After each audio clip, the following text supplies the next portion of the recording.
Ruth I.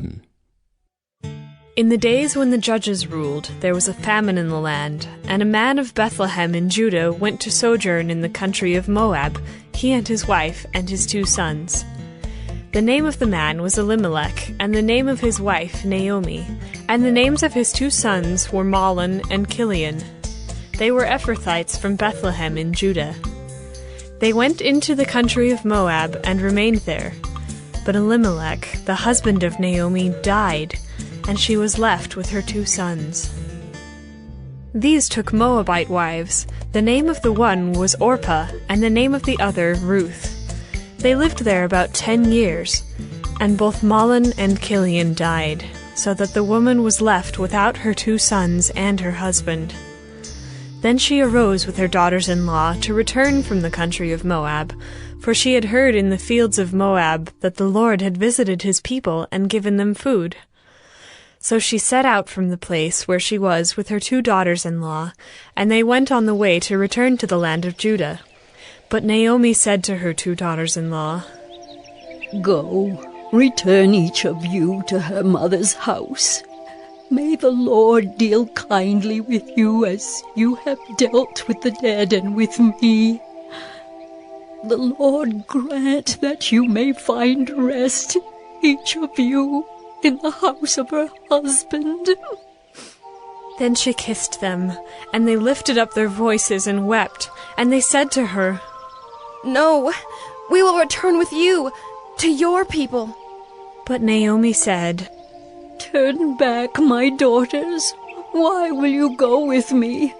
Have I yet sons in my womb that they may become your husbands? Turn back, my daughters. Go your way, for I am too old to have a husband. If I should say I have hope, even if I should have a husband this night and should bear sons, would you therefore wait till they were grown? Would you therefore refrain from marrying? No, my daughters, for it is exceedingly bitter to me for your sake that the hand of the Lord has gone out against me." Then they lifted up their voices and wept again. And Orpah kissed her mother-in-law, but Ruth clung to her. And she said, "See, your sister-in-law has gone back to her people and to her gods. Return after your sister-in-law."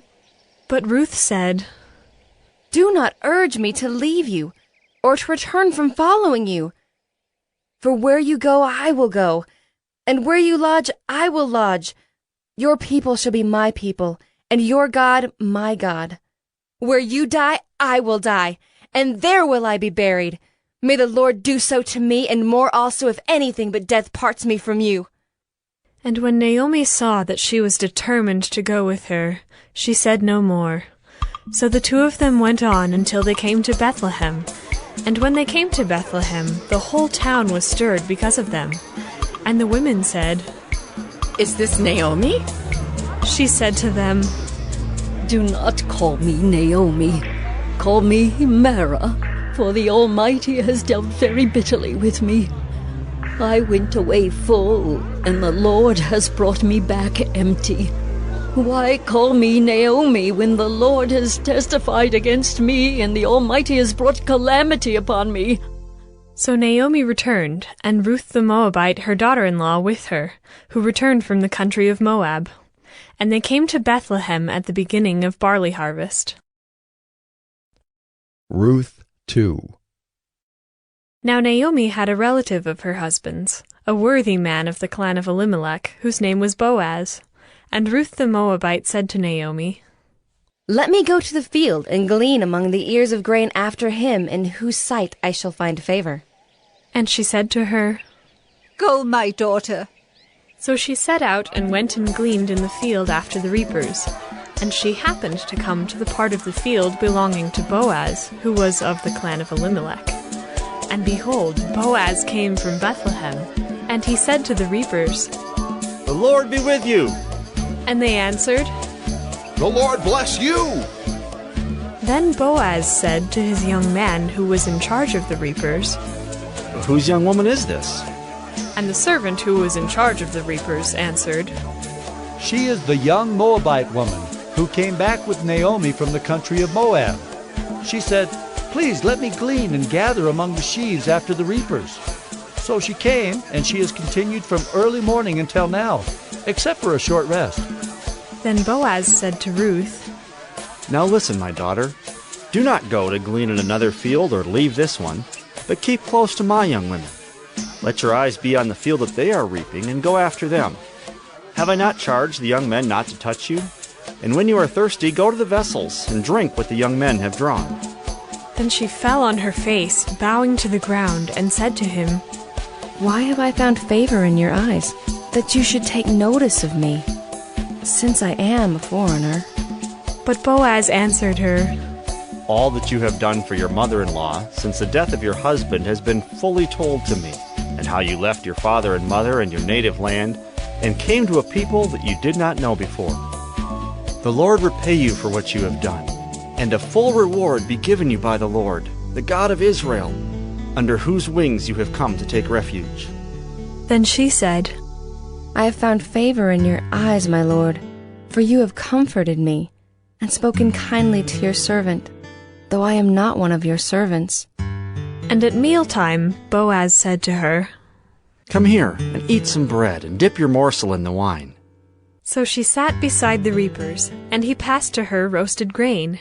And she ate until she was satisfied, and she had some left over. When she rose to glean, Boaz instructed his young men, saying, Let her glean, even among the sheaves, and do not reproach her. And also pull out some from the bundles for her, and leave it for her to glean, and do not rebuke her. So she gleaned in the field until evening. Then she beat out what she had gleaned, and it was about an ephah of barley. And she took it up and went into the city. Her mother-in-law saw what she had gleaned.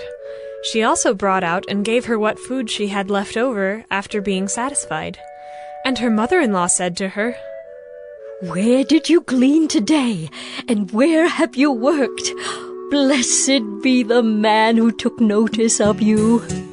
So she told her mother-in-law with whom she had worked, and said, The man's name with whom I worked today is Boaz. And Naomi said to her daughter-in-law, May he be blessed by the Lord, whose kindness has not forsaken the living or the dead. Naomi also said to her, The man is a close relative of ours, one of our redeemers. And Ruth the Moabite said, Besides, he said to me, You shall keep close by my young men until they have finished all my harvest. And Naomi said to Ruth, her daughter-in-law, It is good, my daughter, that you go out with his young women, lest in another field you be assaulted. So she kept close to the young women of Boaz, gleaning until the end of the barley and wheat harvests. And she lived with her mother-in-law. Ruth III. Then Naomi, her mother-in-law, said to her, My daughter, should I not seek rest for you, that it may be well with you? Is not Boaz our relative, with whose young women you were? See, he is winnowing barley tonight at the threshing floor. Wash, therefore, and anoint yourself, and put on your cloak and go down to the threshing floor. But do not make yourself known to the man until he has finished eating and drinking. But when he lies down, observe the place where he lies. Then go and uncover his feet and lie down, and he will tell you what to do. And she replied, All that you say, I will do. So she went down to the threshing floor and did just as her mother-in-law had commanded her. And when Boaz had eaten and drunk, and his heart was merry, he went to lie down at the end of the heap of grain. Then she came softly and uncovered his feet and lay down. At midnight the man was startled and turned over, and behold, a woman lay at his feet. He said, Who are you? And she answered, I am Ruth, your servant. Spread your wings over your servant, for you are a redeemer. And he said, May you be blessed by the Lord, my daughter. You have made this last kindness greater than the first, in that you have not gone after young men, whether poor or rich. And now, my daughter, do not fear. I will do for you all that you ask, for all my fellow townsmen know that you are a worthy woman. And now it is true that I am a redeemer, yet there is a redeemer nearer than I. Remain tonight, and in the morning, if he will redeem you, good, let him do it. But if he is not willing to redeem you, then, as the Lord lives, I will redeem you. Lie down until the morning. So she lay at his feet until the morning, but arose before one could recognize another. And he said, Let it not be known that the woman came to the threshing floor. And he said, Bring the garment you are wearing, and hold it out. So she held it, and he measured out 6 measures of barley and put it on her. Then she went into the city. And when she came to her mother-in-law, she said, How did you fare, my daughter? Then she told her all that the man had done for her, saying, These 6 measures of barley he gave to me, for he said to me, You must not go back empty-handed to your mother-in-law. She replied, Wait, my daughter, until you learn how the matter turns out, for the man will not rest, but will settle the matter today. Ruth IV. Now Boaz had gone up to the gate and sat down there. And behold, the Redeemer, of whom Boaz had spoken, came by. So Boaz said, Turn aside, friend. Sit down here. And he turned aside and sat down. And he took 10 men of the elders of the city and said, Sit down here. So they sat down. Then he said to the Redeemer, Naomi, who has come back from the country of Moab, is selling the parcel of land that belonged to a relative, Elimelech. So I thought I would tell you of it and say, Buy it in the presence of those sitting here and in the presence of the elders of my people. If you will redeem it, redeem it. But if you will not, tell me, that I may know. For there is no one besides you to redeem it, and I come after you. And he said, I will redeem it. Then Boaz said, The day you buy the field from the hand of Naomi, you also acquire Ruth the Moabite, the widow of the dead, in order to perpetuate the name of the dead in his inheritance. Then the Redeemer said, I cannot redeem it for myself, lest I impair my own inheritance. Take my right of redemption yourself, for I cannot redeem it. Now this was the custom in former times in Israel concerning redeeming and exchanging. To confirm a transaction, the one drew off his sandal and gave it to the other, and this was the manner of attesting in Israel. So when the Redeemer said to Boaz, Buy it for yourself, he drew off his sandal. Then Boaz said to the elders and all the people, You are witnesses this day that I have bought from the hand of Naomi all that belonged to Elimelech, and all that belonged to Chilion and to Mahlon. Also Ruth the Moabite, the widow of Mahlon, I have bought to be my wife, to perpetuate the name of the dead in his inheritance, that the name of the dead may not be cut off from among his brothers and from the gate of his native place. You are witnesses this day. Then all the people who were at the gate and the elders said, We are witnesses. May the Lord make the woman who is coming into your house like Rachel and Leah, who together built up the house of Israel. May you act worthily in Ephrathah and be renowned in Bethlehem. And may your house be like the house of Perez, whom Tamar bore to Judah, because of the offspring that the Lord will give you by this young woman.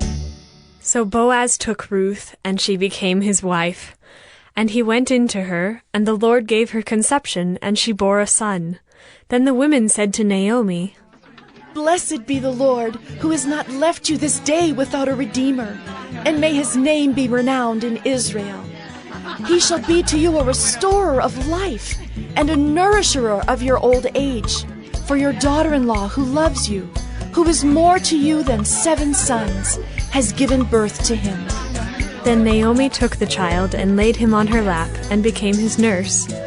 And the women of the neighborhood gave him a name, saying, A son has been born to Naomi. They named him Obed. He was the father of Jesse, the father of David. Now these are the generations of Perez. Perez fathered Hezron.